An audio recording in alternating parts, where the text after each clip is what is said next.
I'm going to talk to you, Miss Wellington. I'm Nancy. I'm 15 years old. I'm precocious, very mature, very intelligent, and I've got something I want to tell you about.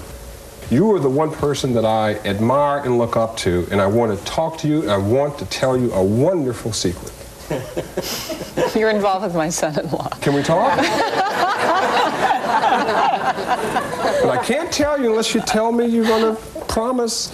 I can't promise you. You can't? Well, then you're not my friend. Miss Goodman, I really trust your judgment, and that's something I want to tell you. I'm so happy and excited about it.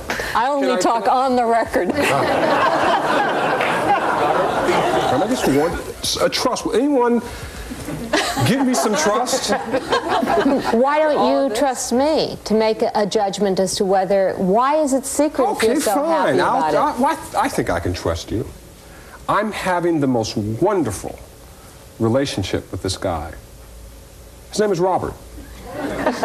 He's 30, he's married, but he tells me that that relationship is going to end at some point.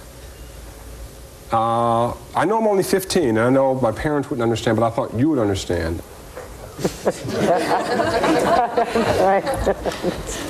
Grown.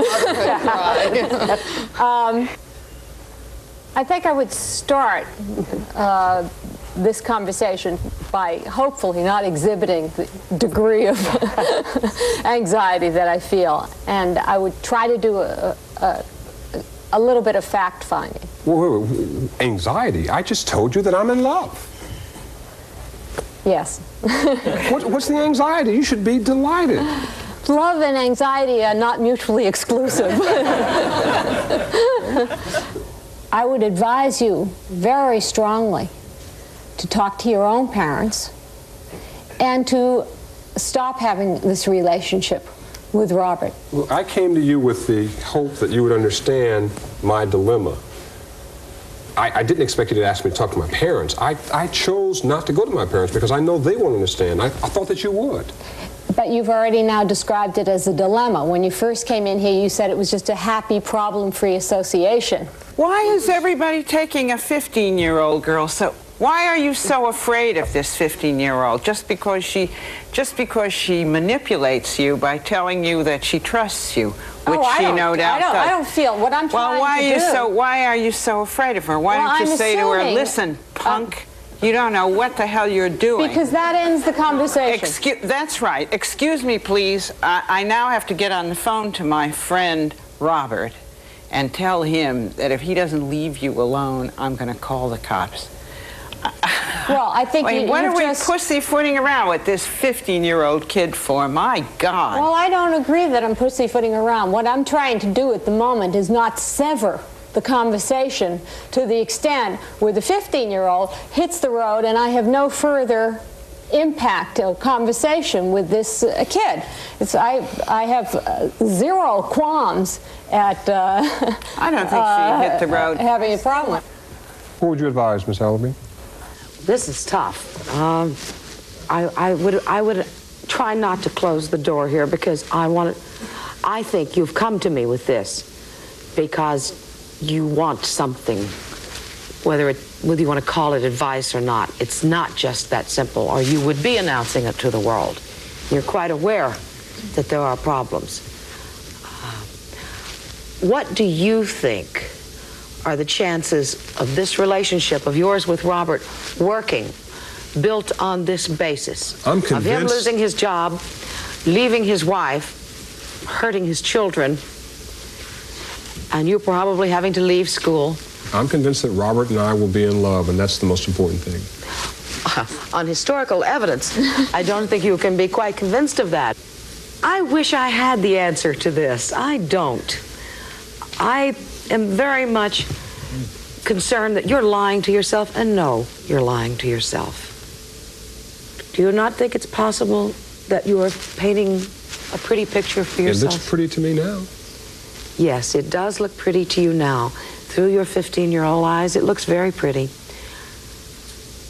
I want you to sit and imagine Carol's 35-year-old face. Wait a minute. People keep giving me Carol's problems. Because I'm not you may concerned be about Carol one I day. may be Carol. I'm not Carol now. I love Robert. Why do I have to carry the burden of Carol and worrying about that relationship? If you love Robert, you must share that burden. Do you think he will come to you totally unencumbered by the past? Father Hare, do I have to be concerned about what impact my relationship with Robert will have on his wife? Yes, Why? because Robert is tied to his wife. So you are engaged with someone who is already tied to someone else's existence. And at 15, you're old enough to understand that.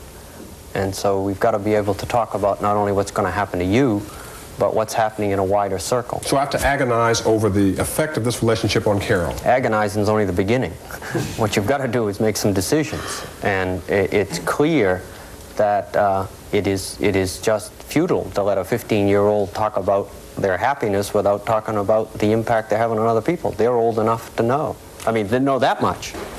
Rabbi Gooderman, you're in a supermarket, buying your groceries, minding your own business, and you happen to see a mother and child going through the line, and the mother hauls off and pops the kid. Are you going to intervene? In the supermarket, in that context, it might cause more problems if I intervened, unless it became a matter of another pop and I were seeing a kid beat up. You see the kid slapped the second time. What are you thinking? Let me hear you. I'm thinking that here's a mother that is really stressed, that has a real problem with her anger, that this is probably the tip of an iceberg. So I'm real concerned, of course. Can you imagine having a conversation with the mother after the second slap? I could see asking if there was a problem, some way basically that I might be able to intervene in terms of kind of cutting the tension, not solving the problem perhaps, but at least allowing her to know that there are consequences of doing this in a public setting. Well, I'm the mother. What do you want to say to me? It seems to me that your kid is really hurting. Is there a problem?